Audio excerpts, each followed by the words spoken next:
Hello there, Rabbi. I see once again it's snowing in Boston. And that's not anything unprecedented. Aha. And as we discussed just before turning on the cameras, you have a bone to pick with the word unprecedented. It is in the media everywhere. Anytime we have rain, snow, mudslides that go back further than I can remember, we call it unprecedented. Of course, if we go back in history, it's happened before. Everything that's happening has happened. Nothing is unprecedented. There's something about human nature where we just refuse to accept what is. We want to think we can, what, control everything, Joe? And we always seem so surprised when somebody moves to a house on the beach in a hurricane area, and then a hurricane comes along and blows their house away. Only second to that is building in a floodplain. Again, makes no sense. We build, and then when there's a flood, we call it unprecedented because we just didn't want it to happen. Of course, it was precedented, if I could say that. You built in an area that floods. But to stand up for the human spirit and the ability to conquer all, including nature, people who live on barrier islands or in floodplains or build their houses on top of mountains, they say, I'm not going to be intimidated by the weather. I can endure, I can accomplish. Is that wisdom or hubris? That's hubris. That's excessive human pride. The wind blows, the rain falls. If you like, you can look at the book Ecclesiastes or Kohelet, as we say in Hebrew. For everything there is a season, a time under the heaven, and there is nothing new under the heavens. And that was written thousands of years ago, was the observation that some things come in cycles. And it's hubris to control, to force back barriers. So you build a levee, you build a dike, and then they wear away. The idea is we can rechannel the river, we can move things. That's all hubris. We would be much better served living with and understanding that we can have cycles of the weather. We can have climate change. Hey, look at the history of our own planet, and the climate has changed over the millennia.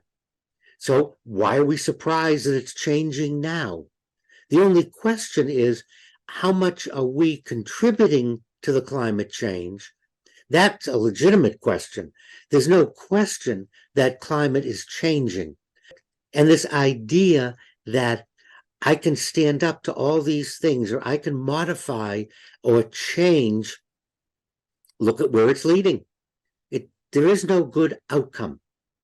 So we need to learn to take advantage of nature's excesses instead of trying to combat them. Right. Why would we build a city below sea level or at sea level and then put in pumps to pump out the seawater, then build movable dams and barriers to keep the water out? That's hubris. And scripture is just full of accounts of what happened, but we haven't learned anything. As human beings, we don't want to really learn from history. We want to think that we're the exception. On the other hand, you have the astronaut program and trying to survive in space. And now we're talking about colonies on Mars and the moon. And those are certainly hostile environments. And there's, on one hand, no business being there. But on the other hand, there is the long-term future of humanity is, we are told, requires us to be able to move beyond our planet. No, I think if we took the money and resources we're spending on living beyond our planet, we could make our planet wonderful and very inhabitable. Look at the expense of all these projects when we could certainly turn them back on our own planet and solve our own problems. To say we need to move humanity to another planet because we ruined this one, instead of spending the money on that, let's fix up this planet.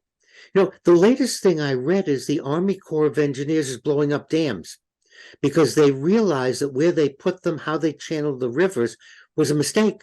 It didn't work. It wasn't good. And it was causing more flooding rather than less flooding.